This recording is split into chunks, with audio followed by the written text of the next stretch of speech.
오늘 말씀은 백보자 심판이라는 주제로 하나님 말씀을 함께 나누는 시간을 갖도록 하겠습니다.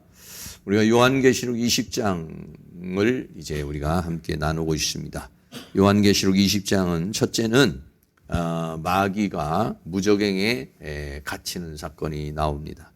그리고 난 다음에는 천년 왕국이라는 천년 동안 그리스도와 더불어 왕노릇한다는 천년왕국이 나오고요. 그 다음에는 곡과 마곡의 전쟁이 일어납니다. 천년왕국이 끝나고 난 다음에 곡과 마곡의 전쟁이 일어나고 그리고 난 다음에 마귀가 불못에 던져지게 되죠. 마귀가 불못에 던져지게 되고 그 다음에 마지막 부활을 하게 됩니다. 그래서 오늘 본문은 마지막 부활이 있고 그 다음에는 그 마지막 부활한 다음에는 모든 사람이 백보자 심판 앞에서 심판을 하고 그 심판이 끝난 다음에는 이제 영원한 세계로 돌아가게 되는 그런 상황이 되는 것이죠. 그래서 계시록 20장이 조금 난해한 부분도 있고 천년왕국이라는 그 부분에 있어서 지난번에도 말씀을 드리고 마귀가 무저갱에 들어간 상황 또 시점 이런 것들에 대해서 이제 함께 나누는데요. 오늘은 이제는 이제 백보자 심판에 대한 그런 부분을 함께 나누도록 하겠습니다. 첫째로 백보자가 있다. 그래서요. 백보자라는 말은 무슨 말이냐면 계시록 20장 11절에 또 내가 크고 흰 보자와 그 위에 앉으신 자를 보니 땅과 하늘이 그 앞에서 피하여 간데없더라 그랬어요. 그래서 사도 요한에게 보여진 환상이 크고 흰 보자가 보였습니다. 그리고 그 위에 앉으신 하나님을 보게 되는 것이죠. 그래서 여기서 크고 흰 보자라고 해서 보통 백보자라고 그렇게 말하고 있는 것이죠. 그래서 이 보자는 하나님께서 계신 것이고 통치와 영광과 또한 심판의 상징이 되는 것입니다. 당시의 세상은 로마의 황제가 보좌에 앉아서 통치를 했죠. 그러나 이제 하늘에서는 하나님께서 만왕의 왕, 만주의 주로서 만물을 통치하시고 이제 심판하게 되는 모습을 보여주게 되는 것입니다. 그래서 보좌라는 말은요, 드로노스라는 그런 단어입니다. 드로노스라는 단어는 왕좌, 권자 이런 말로 말할 수가 있어요. 다시 말하면 이제 왕이 앉는 자리, 권세의 자리 이렇게 말할 때 드로노스라고 이렇게 보좌라고 이렇게 하죠.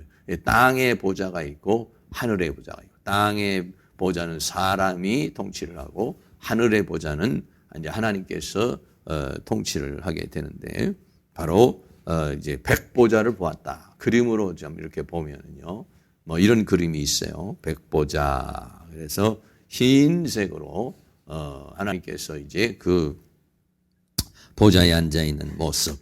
그래서 희다는 것은 뭐냐면 거룩, 성결을 의미를 하고 빛을 의미하게 되는 것인데 그래서 이제 백보자에서 사람들의 그런 모든 죄악을 심판하는 보좌, 심판하는 보좌를 보통 흰 보좌, 백보자라고 이렇게 말하고 있는 것인데 요한계시록에는요 보좌가 몇 번이 나옵니다. 몇 번이 나오는데 첫째는 계시록 4장에서 하늘의 보좌가 보입니다. 계시록 4장 2절에 내가 또 곧 성령에 감동하였더니 보라 하늘에 보좌를 베풀었고 보좌 위에 앉으신 이가 있는데 그래서 하늘의 보좌가 보여요. 하늘의 보좌가 보이고 거기에 이제 네 생물이 보이고 그 다음에 24장로가 보이는 그 하나님의 통치의 세계, 하나님의 세계, 보좌의 세계. 그래서 하늘 보좌의 영광을 이제 계시록 4장에서 처음으로 이제 하늘 문을 열어서 보여주게 되죠. 그리고 계시록 5장에서는요 인봉을 가지시고 보좌에 앉으신 하나님이 나타납니다. 계시록 5장 1절에 내가 보매 보좌에 앉으신 이가 있는데 오른손에 책이 있으니 그래서 7 인봉을 한 계시록이죠. 7 인봉한 책을 가지고 보좌에 앉으셨 하나님께서 보좌에 앉으셨는데 어떤 것 같고 있냐면은 오른손에 책을 가지고 있어요. 책을 가지고 있고 그 책을 이제 어린 양이 받아가지고 인을 떼면서 이제 계시록 시대가 열려져가는 그런 상황을 보게 합니다. 그리고는 이제 계시록 20장, 21장에 가서 보좌가 또 보이는데 그때는 이제 만물을 새롭게 하시는 보좌에 앉으셨어요. 계시록 21장 5절 말씀에 우리 같이 한번 읽습니다.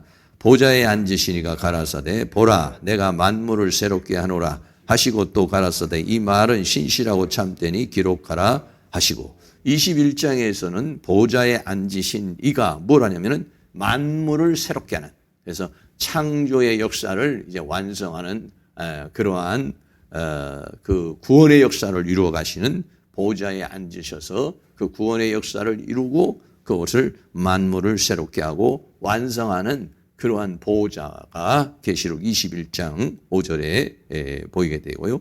더 나가서 이제 마지막으로 계시록 이제 우리가 22장 1절에 가면은요. 또 저가 수정같이 맑은 생명수의 강을 되게 보이니 하나님과 및 어린 양의 보호자로부터 나와. 이거는 이제 영원 세계에서 새하늘과 새 땅의 세계가 지나가고 계시록 22장에서 영원한 세계 속에서 보니까 하나님과 및 어린 양의 보호자가 보이고 거기에서 이제 생명수의 강이 흘러서 내려오는 이제 그런 모습을 우리에게 보여주고 있는 것입니다.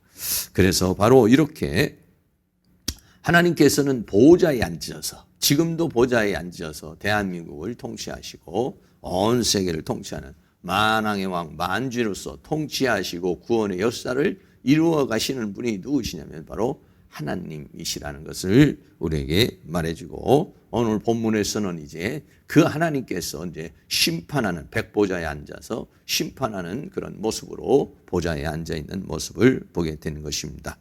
또 계시록 20장 11절에 또 내가 그 크고 흰 보좌와 그 위에 앉으신 자를 보니 땅과 하늘이 그 앞에서 피하여 간데없더라. 이렇게 해서 땅과 하늘이 그 앞에서 피하여 간데없더라. 그러니까 지금 현재 있는 모든 땅과 하늘이 없어지고 예수님 이때는 이제 모든 사람들이 하나님께서 이제 그 재림을 하시고 그리고 땅과 하늘이 없어졌다는 것은 뭐냐면 이제 모든 것들이 다 없어지고 새하늘 새 땅의 세계가 이루어지는 그런 마지막 심판의 상황을 말하는 것이에요.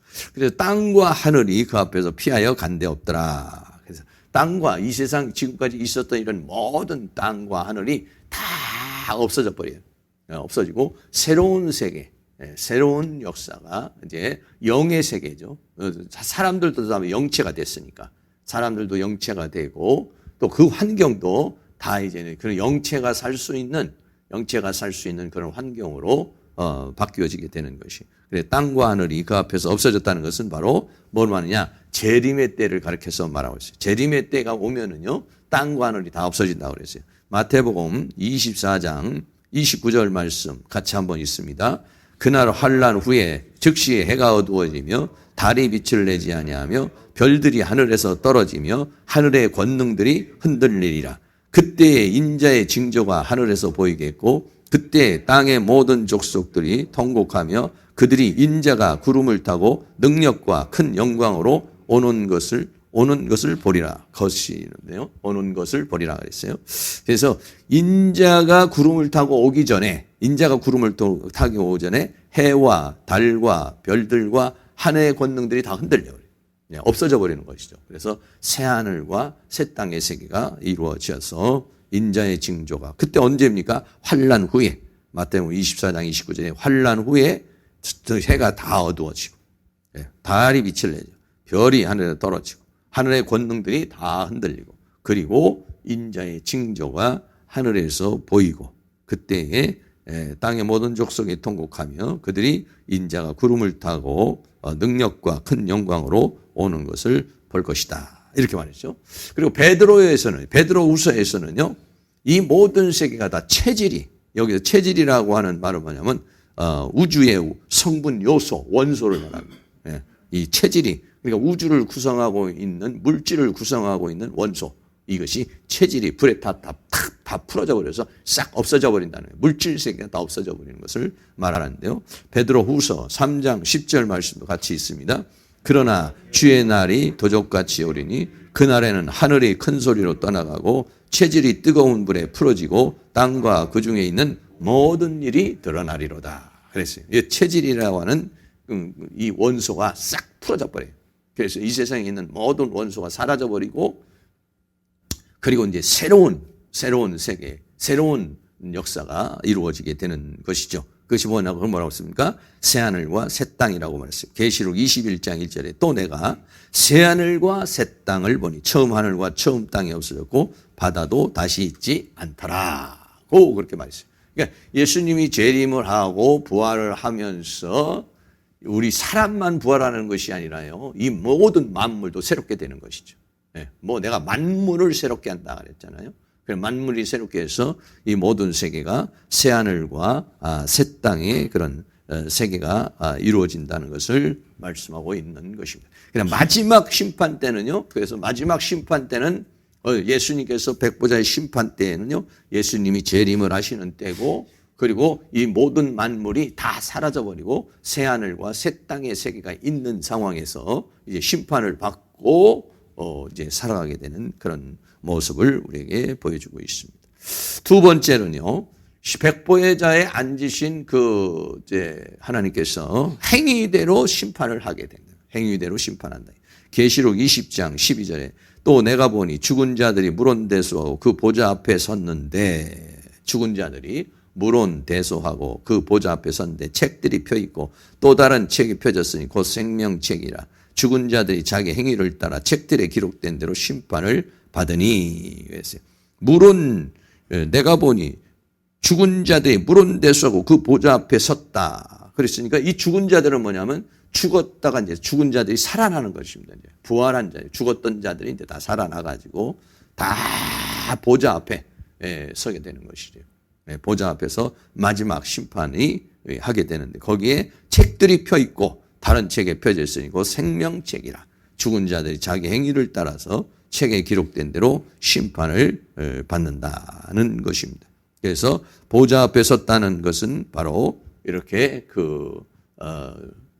믿는 자나 믿지 않는 자나 다. 근데 천년왕국을 얘기하는 사람은, 실제적 천년왕국을 얘기하는 사람은 천년왕국 전에, 천년왕국 때에 의인들이 부활을 했기 때문에 여기서는 불신자들만 부활한다 이렇게 얘기를 하고 있는데 조금 맞지 않는 것 같습니다. 또 내가 보니 죽은 자들이 물온대소하고 그랬어요. 여기는 다 모두가 다 보좌 앞에 서게 되는 거죠. 그림이 보면 이런 그림이 있어요. 하나님이 백보자에 앉으시고 모든 사람들이 이제 그 앞에 서서 하나님의 심판을 받게 되는 그런 그림도 이렇게 있습니다. 그래서 태양보다도, 백보자라고 그러면 태양보다도 더 강한 그런 흰 보자죠. 우리가 여름날에나 아니면 태양빛이 이렇게 쫙 비치면은 거기에 있는 그늘이 져 있을 때는요, 먼지가 보이지 않고 때가 보이질 않아요. 저도 차를 이렇게 몰고 하다 보면은 갑자기 뭐 그늘에가 있는 가면요, 유리가 깨끗해 보여요. 그런데 햇빛이 쫙 들어오면 먼지 하나까지 다 보이고 지문 하나까지 다 보이고 거기에 묻어 있는 여러 가지 모든 게 완전히 드러나 버리게 되는 모습을 보게 되는 거죠. 그러니까 이 태양보다도 더 강한 백보자의 그 빛이 나는 그 빛으로부터 나오는 거기에서 사람이 선다고 생각을 했을 때 자기의 인생의 모든 것들이 다 적나라하게 다 드러나는 건데 여기를 거쳐야 된다는 거예요. 그래서 우리는 모두가 다 하나님의 심판대 앞에 선다고 그랬어요. 로마서 14장 10절 말씀 같이 읽습니다. 내가 어찌하여 내 형제를 판단하느뇨? 어찌하여 내 형제를 업신여기뇨? 우리가 다 하나님의 심판대 앞에 서리라. 하나님의 심판대 앞에 설 것을 우리에게 말씀해 주고 있는 것입니다. 그래서 14장 11절에 기록되었을 때 주께서 가라사 내가 살았노니 모든 무릎이 내게 꿇을 것이요 모든 혀가 하나님께 자백하리라 하였느니라 그랬어요. 우리 심판대 앞에 다 서서, 지금도 이렇게 표현이 되어 있지만 만약에 요즘 가치로 우리가 생각을 한다면 우리들의 모든 인생이 동영상으로 다 촬영이 되는 것이죠. 요즘에도 보면은, 요번에도 보니까 대법관이 나 그런 말 안 했다 했더니 녹취록을 탁 틀어놓으니까 아이고 내가 그게 기억이 안 났었는데 뭐 이렇게 얘기하잖아요. 그런 것처럼 우리들이 가가지고 하나님 앞에 하나님께서 우리에게 말을 해도 잘 기억이 안 나는데요, 잘 모르겠는데요, 그러면은 탁 동영상을 틀어버리고는 우리들의 삶이 그냥 적나라하게 쫙 펼쳐지게 나오는 거예요. 그러니까 그냥 자백하리라, 하나님께 자백하리, 모든 무릎이 내게 꿇을 것이다 라고 우리에게 말하고 있어요. 전도서 12장 14절 말씀도 같이 한번 읽습니다. 하나님은 모든 행위와 모든 은밀한 일을 선악간에 심판하시리라. 아멘. 우리가 인생을 살다 보면은 하나님 심판 안 하는 것 같이 이렇게 보이죠. 그러나 하나님이 다 심판합니다. 네. 우리가 이렇게 저녁마다 이렇게 기도하고, 어떤 사람은 그냥 오늘 뭐 하루 뭐 교회 안 나가면 뭐 대수야 이렇게 생각하고 그냥 넘어가기도 하고, 또 기도 안 하고 그냥 넘어가고 이러지만은 다 예배하고 기도하고 또 봉사하고 헌신한 것들이요, 그런 것들이 다 이렇게 세월이 지나고 나면은 그것이 다 심은 대로 이렇게 하나님께서 역사하시는 걸 우리가 느낄 수 있어요. 물론 이 세상에서 우리가 생각할 때 내가 원하는 대로 내가 이렇게 했는데 이런 것이 안 이루어졌을지라도 하나님 앞에 하나님 나라에 가면은요 다 드러나게 돼 있고, 하나님은 그것을 다 기억하시고 있고 알고 계시고, 그리고 또 그것을 심판하게 되는 은밀한 일을 선악간에 심판한다 그랬어요. 다 감추어져 있지만 사람의 세계에는 감추어져 있고 자기도 잊어버린 그러한 죄악들 이런 것들이 있을지라도 다 하나님 앞에 심판을 받게 된다 그랬어요. 그래서 사도 바울은 하나님은 의로우신 재판장이라고 그랬어요. 디모데후서 4장 8절, 이제 우로는 나를 위하여 의의 면류관이 예비되었으므로 주곧 의로우신 재판장이 됐어요. 하나님을 뭐느냐? 의로우신 재판장이다. 네.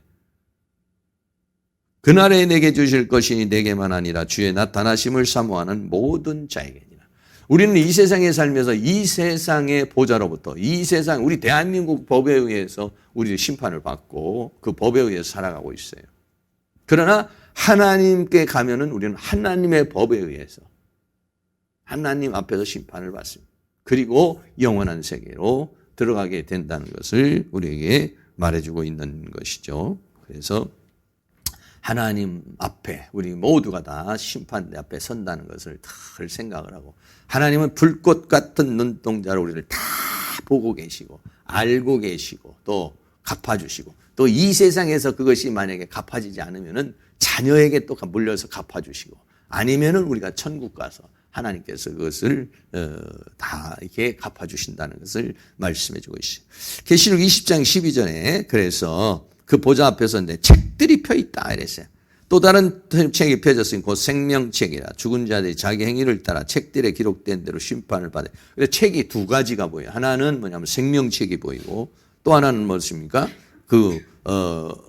다른 책에 비해서 자기 행위를 따라 책들에 기록된 대로, 그래서 행위를 기록해 놓은 책이 있다는 것이죠.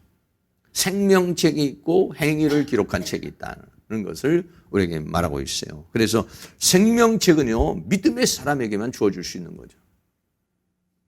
행위책은요, 믿는 사람이나 안 믿는 사람이나 다 함께 그 어떤 행위에 대해서 심판을 받을 수 있지만은, 생명책에는 믿지 않는 사람은 들어갈 수가 없는 것이죠.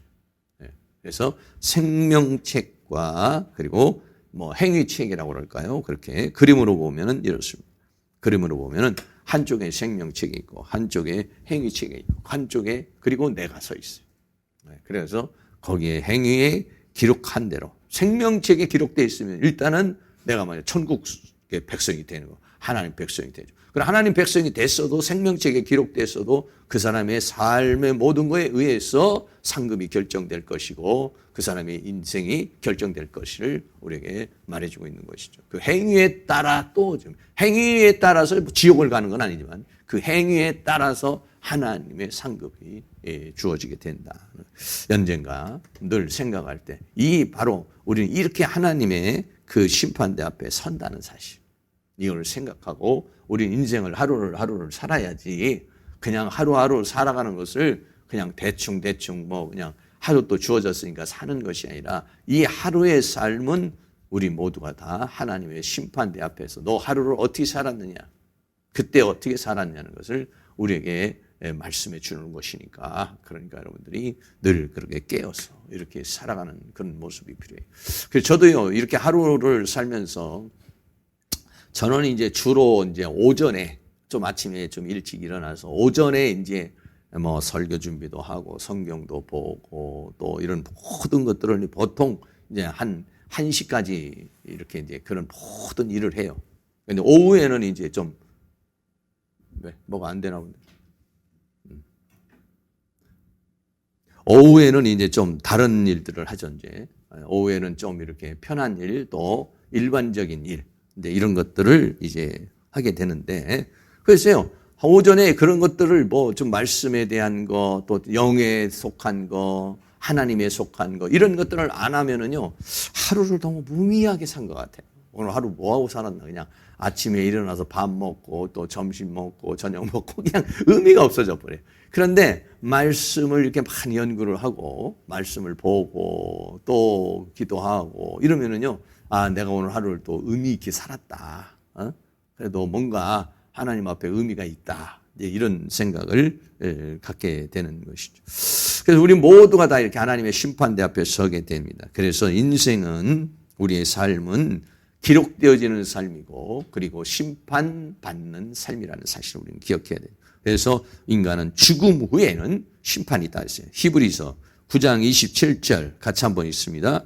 한 번 죽는 것은 사람에게 정하신 것이요, 그 후에는 심판이 있으리니. 사람은 누구나가 죽습니다. 영원한 사람은 없죠.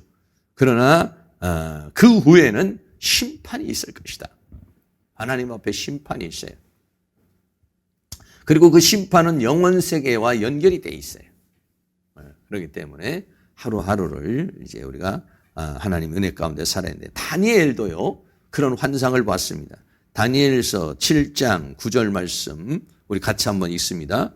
내가 보았는데 왕자가 놓이고 옛적부터 항상 계시니가 좌정하셨는데 그 옷은 희기가 눈 같고 그 머리털은 깨끗한 양털의 털 같고 그 보좌는 불꽃이요 그 바퀴는 붙는 불이며. 다니엘이 이제 환상을 봤는데 어떻게 했냐면, 내가 보았는데, 하나님께서 환상을 보여준 거죠. 왕자가 놓이고, 왕자는 뭐냐면 하나님이 이제 앉아 있는 그 보좌를 말하는 거죠. 옛적부터 항상 계시니, 영원하신 하나님이시죠. 그 하나님이 좌정하셨는데, 구약이 좀 표현이 좀 그렇죠. 좌정을 했다는 거, 앉아 계셨다 이거예요.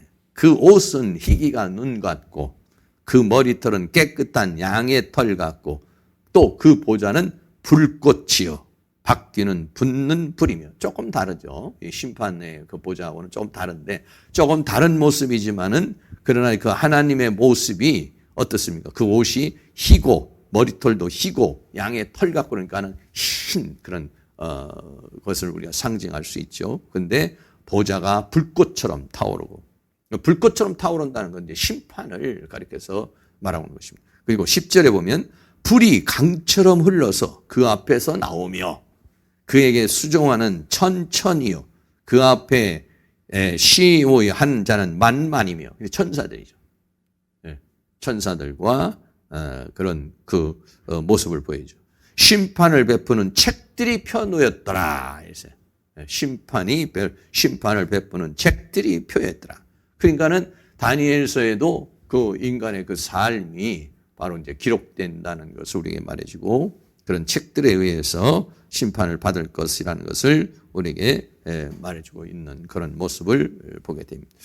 또 계시록 20장 13절에 바다가 그 가운데서 죽은 자들을 내어주고, 바다가 그 가운데서 죽은 자를 내어준다. 거기서 말하는 바다는 세상을 말하는 것이겠죠. 그 가운데 죽은 자들을 내어주고, 뭐 바다에 빠진 사람만 뭐 내어준다는 것이 아니라 이 세상에서 죽은 자들을 다 내어주고, 또 사망과 음부. 사망과 음부는 뭐냐? 사망은 뭐냐면 죽이는 거예요. 음부는 뭐냐면요 가두는 것을 말해요. 죽은 영혼을 가두는 것, 죽은 영혼이 가는 곳이 음부입니다. 사망과 음부가 이렇게 같이 이렇게 움직이죠. 그 가운데 죽은 자들을 내어주며, 그러니까 다 부활하는 것이죠. 각 사람이 자기의 행위대로 심판을 받게 됐다라고 그렇게 말하고 있습니다. 그래서 모든 이 세상에 그래서 바다가 가운데서 죽은 자를 내주고 사망과 음부도 그래서 모든 사람이 다 부활했어요. 하나님의 심판대 앞에 서서 그 행위대로 여기 행위라는 에르곤이라는 건 일한 대로 이렇게 말할 수 있어요. 그 삶이 심판을 받는다는 것을 우리에게 말해주고 있어요. 그래서 우리 모두가 하나님의 심판대 앞에 섰을 때는 칭찬과 영광과 존귀가 있어야지 하나님 앞에 책망과 저주와 또 형벌과 이런 것들이 있어서는 안 되겠죠. 그래서 하루하루를 우리들이 복된 그런 삶을 살아가야 됩니다. 세 번째는요. 사망과 음부가 불못에 던져진다. 첫째는 백보자가 보이고 그 다음에는 심판이 보였어요. 그리고 사망과 음부가 다 사람들을 내보내줬는데 여기서 사망과 음부도 불못에 던져질 것을 우리에게 말해주고 있습니다. 계시록 20장 14절에 사망과 음부도 불못에 던지우니 이것은 둘째 사망 곧 불못이다. 그래서 이 사망은 이 세계에서 우리 인간에게 질병을 주고 우리를 죽음에 이르게 하는 존재입니다. 사망이라는 세력이 있어요. 그리고 음부는 그 죽은 자를 가두는 곳이죠. 그런데 이것도 불못에 던지는 거예요. 그러니까는 천국이라고 하는 세계는 왜 영원한 세계냐? 사망이라는 자체가 없어요. 죽이는 사망이라는 자체가 존재가 없어요. 이게. 그리고 음부라고는 그 죽은 자를 가두는 곳, 죽은 자가 가는 것도 필요가 없죠. 왜? 이 사망과 음부가 불못으로 들어가 버리기 때문에 그렇습니다.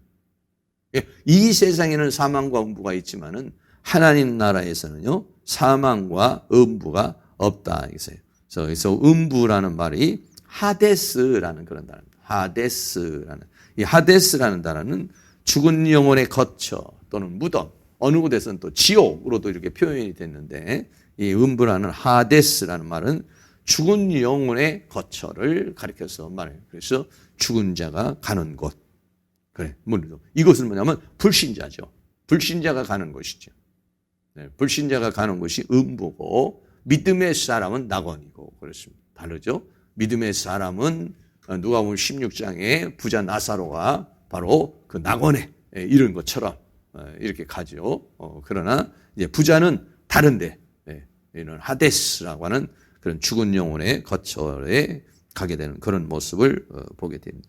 그래서 이 음부라고 하는 것은 죽은 영혼의 거처라는 것을 좀 암시적으로 우리에게 말해주고 있는데 사도행전 2장 27절 말씀에 이는 내 영혼을 음부에 버리지 아니하시며 주의 거룩한 자로 썩음을 당치 않게 하실 것이미로다. 이렇게 말했어요. 그러니까 이 음부라고 하는 데는 죽은 영혼이 가는 곳이지만 결국은 이 음부에 가는 존재가 또 어떻게 됩니까? 바로 지옥으로 갈 수 있다는 것이죠. 그렇기 때문에 음부가 지옥으로도 같이 이렇게 혼용되어서 쓰여지게 되는 그런 모습을 보게 됩니다. 그리고 계시록 6장 8절에 우리가 그 전에 본 것처럼 이 청황색 말이 나오는데 청황색 말이 나와서 이제 사람을 죽이죠. 그래서 계시록 6장 8절에 내가 보매 청황색 말이 나오는데 그 탄자의 이름은 사망이니 음부가 그 뒤를 따르더라. 저희가 땅 4분의 1의 권세를 얻어 검과 흉년과 사망과 땅의 짐승으로서 죽이더라. 그러니까 여기서 검과 흉년과 사망과 땅의 짐승으로서 죽이는 이 자들은 전부 다 음부로 가는 자로 지옥으로 가는 자들이에요. 그래서 사망이 오고 거기에 음부가 따라오는 그런 모습을 보게 되는 것이죠. 또 마태복음 16장 18절에서는 예수님께서 베드로에게 말할 때 또 내가 내게 이르는 너는 베드로라 내가 이 반석 위에 내 교회를 세우리니 음부의 권세가 이기지 못하리라 이렇게 했단 말이에요. 그래서 어떻게 또 보면 음부의 권세는 어떤 사단의 세계의 권세와 같은 죽음의 세계, 사망의 세계를 이렇게 표현하는 그런 모습을 보게 되는 것이죠. 그런데 바로 이 음부의 권세, 이 음부의 세계가 전부 다 불못으로 들어가 버리게 되는 것이죠.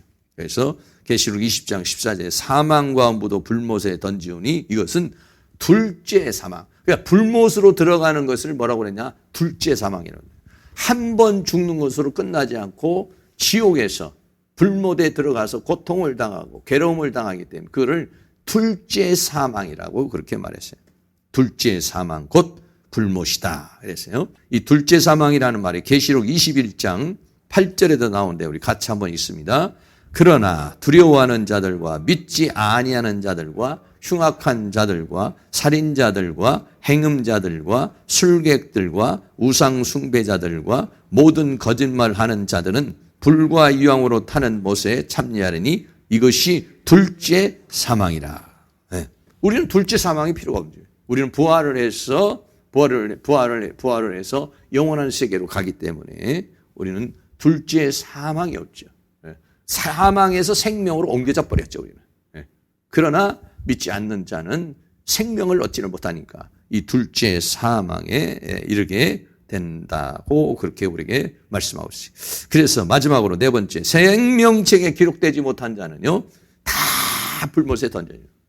네. 생명책, 계시록 20장 15절에 누구든지 생명책에 기록되지 못한 자는 불못에 던지오더라. 네.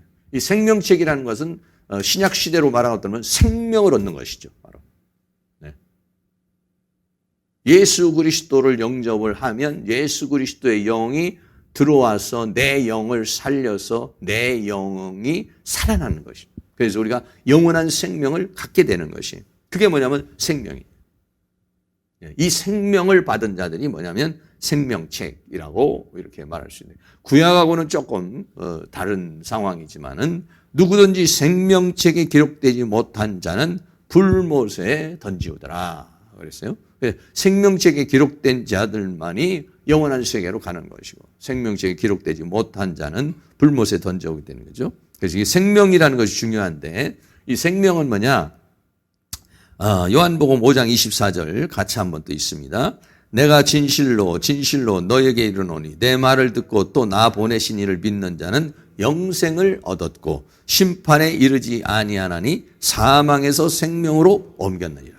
그러니까 사망이라는 세계에서 생명으로 옮겼기 때문에 둘째 사망에 이르지 않는데 둘째 사망에 이르지 않는 이유는 뭐냐면 영생을 얻었기 때문이거든요. 심판에 이르지를 않는다는 거죠. 여기서 말하는 심판은 지옥의 심판을 말하는 것이죠. 우리 모두가 다 심판대에 서지만은 지옥의 심판을 받지는 않는 거예요. 영원한 생명을 얻었기 때문에 이 사람은 이제 영생 복락하게 되는 것이죠. 그거를 요한일서 5장 12절에서는 아들이 있는 자에게는 생명이 있고 이렇게 말하죠.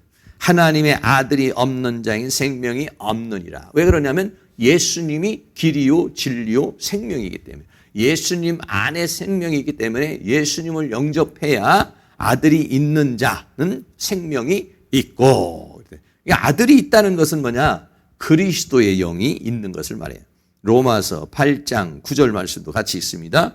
만일 너희 속에 하나님의 영이 거하시면 너희가 육신에 있지 아니하고 영에 있나니 누구든지 그리스도의 영이 없으면 그리스도의 사람이 아니라 이렇게 말했죠. 아들이 있는 자는 생명이 있고 아들이 없는 생명이 없다 이런 얘기는 아들이 어떻게 있어요? 그리스도의 영으로 내 안에 있는 것이죠. 그리스도의 영이 들어와서 내 영을 살린 사람. 이 사람이 뭐냐면 생명을 얻은 자요. 생명책에 기록된 자요. 그게 하나님의 족보책에 기록된 것을 우리에게 말해주고 있는 것입니다. 그래서 바로 이렇게 생명책에 기록되지 못하냐 그리스도의 영, 생명을 얻지 못한 자는요 그런 사람들은 전부 다 짐승을 경배하게 돼 있어요. 계시록 13장 8절 말씀 같이 읽습니다. 죽음을 당한 어린 양의 생명책에 창세 이후로 농명되지 못하고 이 땅에 사는 자들은 다 짐승에게 경배하더라. 생명을 얻고 생명책에 기록되지 못한 자는 전부 짐승의 표를 받는 거예요. 그러니까 계시록 시대에는 생명을 얻지 못하면 생명책에 기록되지 못하면 그 사람은 전부 다 짐승에게 표를 받게 되고 짐승을 경배하도록 이렇게 되어 있는 것이죠. 그렇기 때문에 이 영원한 생명을 갖는 것, 생명책에 기록되는 것이 매우 중요한 것입니다. 그리고 이 생명책에 기록되지 못하면요, 거룩한 성 예루살렘 성에 들어가지를 못한다. 근데 다른 표현으로 말하는 건데 우리 계시록 21장 27절이 있습니다. 무엇이든지 속된 것이나 가증한 일 또는 거짓말하는 자는 결코 그리로 들어오지 못하되 오직 어린 양의 생명책에 기록된 자들 뿐이니라. 네. 여기서 말하는 이제 그곳은 뭐냐면 거룩한 성 예루살렘이에요. 거룩한 성 예루살렘에 들어가지를 못한다. 그러나 어린 양의 생명책에 기록된 자들은 들어간다는 것이에요. 생명을 얻은 사람들만이 들어가는 것이죠. 그래서 이 생명책이라는 것을 우리에게 말씀해 주고 있는 것입니다.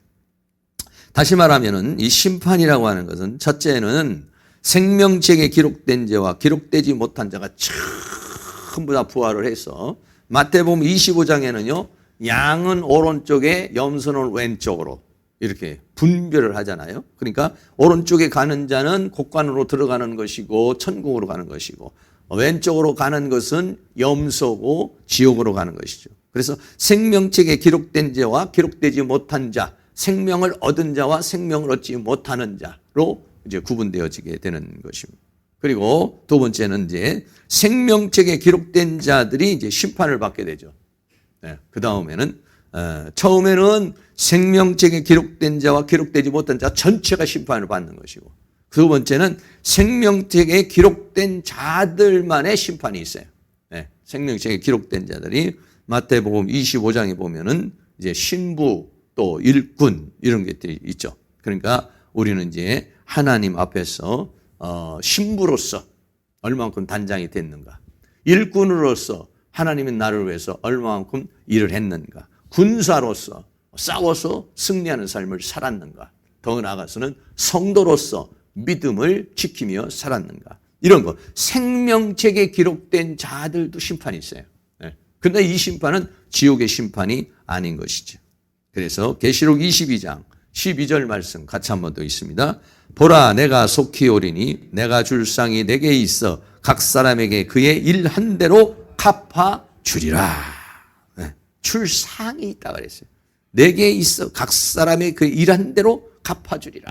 그러니까 일 한 대로 갚아 준다고 그랬으니까 내 마음속에 막 일하고 싶은 마음, 기도하고 싶은 마음, 전도하고 싶은 마음, 봉사하고 싶은 마음, 헌신하고 싶은 마음, 막 하나님께 대한 그런 열망이 있는 사람은 뭐가 기다리고 있느냐면 상이 기다리고 있는 거예요. 하나님께서 상을 주실 때 그 마음에 그러한 감동을 주시고 감화를 줘요.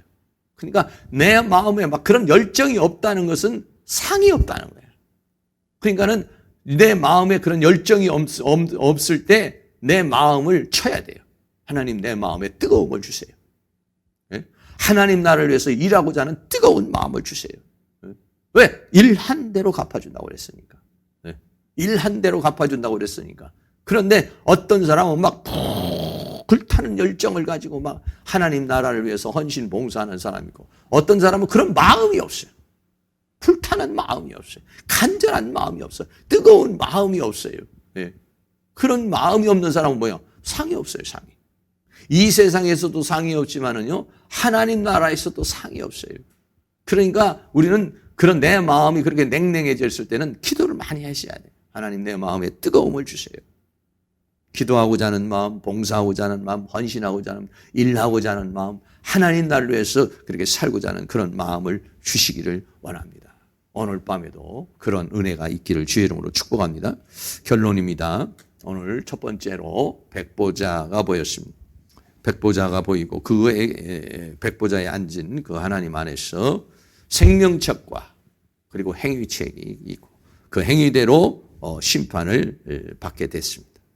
그리고 사망과 음부는 불못으로 다 들어가 버리고 또 생명책에 기록되지 못한 자도 전부 다 불못으로 들어가 버리고 마는 것입니다. 그리고 이제 하나님의 사람들은 이제 계시록 21장에서 새하늘과 새 땅이 내려오면서 이제 신부의 모습을 한 번 더 이제 그 믿음의 사람들, 구원받은 사람들, 여기서는 지금 백보자 심판에서 행위만 이렇게 나오지만 21장에 가면 이 구원받은 사람이 전부 뭘로 나오느냐면 보석으로 나와요. 보석으로.